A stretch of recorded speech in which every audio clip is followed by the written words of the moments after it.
3 tahun yang lalu, Afrika terbakar saat pasukan yang setia pada pemerintah Ethiopia memasuki wilayah Tigray di utara. Mereka menyalakan kebakaran di lahan pertanian, sebuah strategi sengaja untuk menimbulkan kelaparan dan memaksa wilayah itu tunduk. Kelaparan yang terjadi tidak pernah secara resmi diumumkan, tetapi ratusan ribu warga sipil diyakini meninggal dunia. Kekerasan tidak berhenti di Tigray saja. Ketika pasukan Tigray menyerang wilayah Amhara dan Afar, mereka juga melakukan pembantaian. Sementara itu, tentara Eritrea merusak kota, menjarah, dan melakukan kekerasan massal. Saat gencatan senjata akhirnya dicapai pada akhir 2022, diperkirakan sekitar 600.000 orang telah tewas. Jika angka ini benar, perang ini menjadi konflik paling mematikan sejak Perang Kongo Kedua berakhir pada 2003. Ironisnya, meskipun penuh dengan kekejaman, Perang Tigray hampir luput dari perhatian dunia. Terjadi bersamaan dengan pandemi dan di tahun yang sama ketika Rusia melancarkan invasi besar-besaran ke Ukraina, konflik ini terlalu jauh dan sulit untuk menarik perhatian media internasional. Tidak heran jika sekarang, meskipun tanda-tanda perang kembali muncul, peringatan darurat jarang terdengar. Semua tanda menunjukkan bahwa konflik bisa kembali.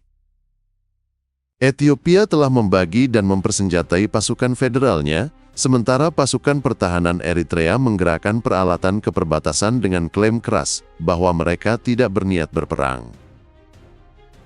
Pada tanggal 3 Juli 2025, Perdana Menteri Ethiopia, Abiy Ahmed, menyerukan para pemimpin agama untuk mencegah perang kembali, memperingatkan bahwa upaya pencegahan harus dilakukan sekarang, karena setelah konflik dimulai, segala upaya akan sia-sia.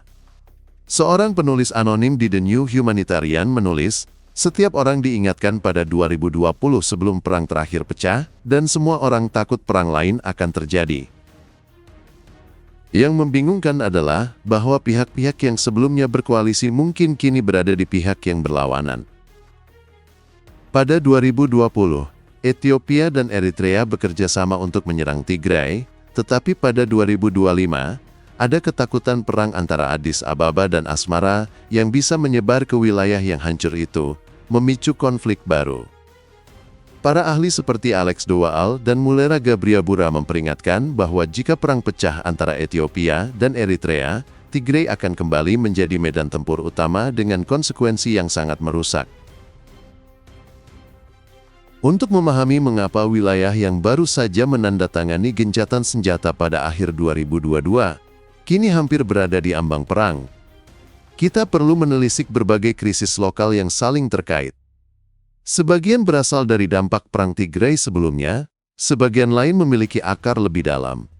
Salah satu yang paling mendalam adalah permusuhan antara Ethiopia dan Eritrea. Eritrea, dulunya bagian dari Ethiopia yang enggan bergabung, memperoleh kemerdekaan pada 1993 setelah Perang Panjang dan Pahit. Yang penting untuk cerita ini, kemerdekaan Eritrea membuat Ethiopia kehilangan akses ke pantai dan Laut Merah, menjadikannya negara terpadat di dunia tanpa pantai. Perdana Menteri Abiy Ahmed berjanji untuk mendapatkan kembali akses ke laut tersebut. Awalnya, rencana Abiy sempat menimbulkan ketegangan dengan Somalia, karena ia menandatangani memorandum dengan Somaliland yang diakui secara terbatas, memberikan pengakuan untuk port. Namun, tekanan Somalia dan mediasi Turki membuat Abiy akhirnya mundur, meskipun ambisinya untuk mendapatkan pelabuhan tetap ada. Dua opsi utama tetap, Djibouti dan Eritrea. Pelabuhan Asab di Eritrea menjadi target yang sempurna, hanya 60 km dari perbatasan Ethiopia, berada di daerah terpencil dengan pengawasan lemah dari Eritrea dan dengan alasan sejarah tertentu.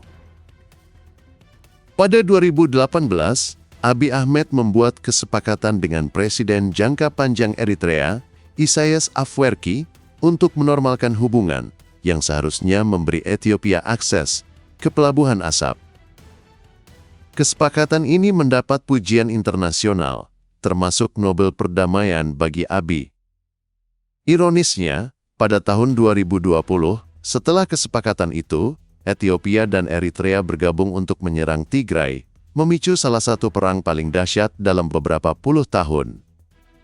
Sejarah Tigray, struktur federal Ethiopia, dan dominasi Front Pembebasan Rakyat Tigray menjelaskan ketegangan yang ada. Front Pembebasan Rakyat Tigray menguasai pemerintah Ethiopia pasca diktator pada 1991 dan dipandang menindas kelompok minoritas seperti Amhara dan Oromo. Saat Abiy naik ke tampuk kekuasaan pada 2018, ia menyingkirkan Front Pembebasan Rakyat Tigray, memicu konflik yang berubah menjadi perang aktif pada November 2020, di mana semua pihak melakukan kekejaman. Gencatan senjata Pretoria pada November tahun 2020 mengakhiri perang, tetapi Eritrea dan Amhara tidak ikut serta dalam pembicaraan. Keputusan ini menjadi akar dari kekacauan 3 tahun berikutnya. Amhara memberontak karena takut wilayah yang direbut Tigray akan dikembalikan. Eritrea merasa dikhianati oleh Abiy dan mulai mendukung kelompok pemberontak di Ethiopia, serta membeli peralatan militer. Di sisi Tigray, Front Pembebasan Rakyat Tigray terpecah menjadi 2 faksi. Satu tetap setia pada kepemimpinan lama, yang lain membentuk pasukan perdamaian Tigray untuk menggulingkan Front Pembebasan Rakyat Tigray lama. Kedua faksi bersenjata, hingga 200.000 tentara Tigray tetap aktif, dan keduanya menjadi alat dalam konflik Ethiopia-Eritrea yang semakin rumit. Lebih buruk lagi, obsesinya Abiy terhadap pelabuhan memunculkan kemungkinan perang yang melibatkan kekuatan eksternal. Uni Emirat Arab memiliki kepentingan strategis di Laut Merah, bersaing dengan Iran, dan telah menyediakan senjata dan dana ke berbagai pihak di Sudan.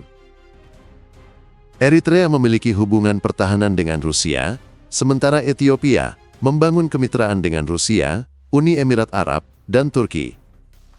China juga memiliki keterkaitan dengan kedua negara. Semua ini berarti bahwa konflik lokal bisa berubah menjadi medan pertarungan kekuatan dunia. Meski begitu, sebagian besar analis tetap yakin perang skala penuh tidak akan terjadi karena resiko yang terlalu tinggi.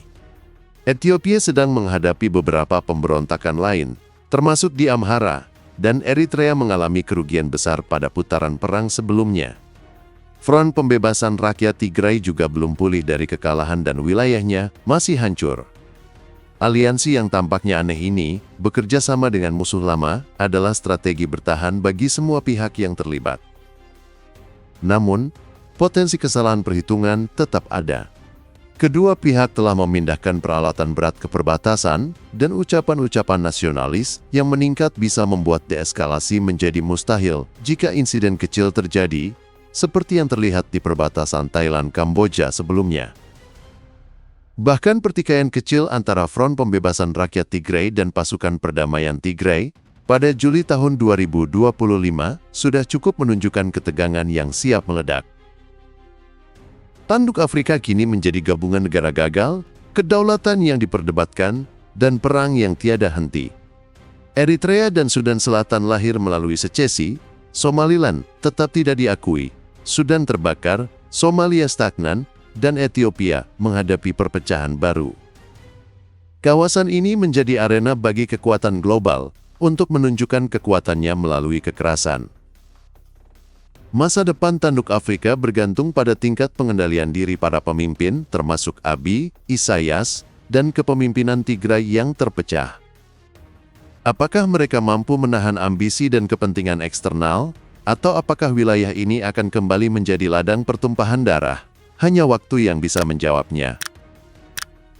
Sementara itu, dunia menonton, sadar bahwa ketidakstabilan di Tanduk Afrika bukanlah masalah lokal semata, tetapi bisa memiliki dampak luas bagi keamanan dan politik internasional.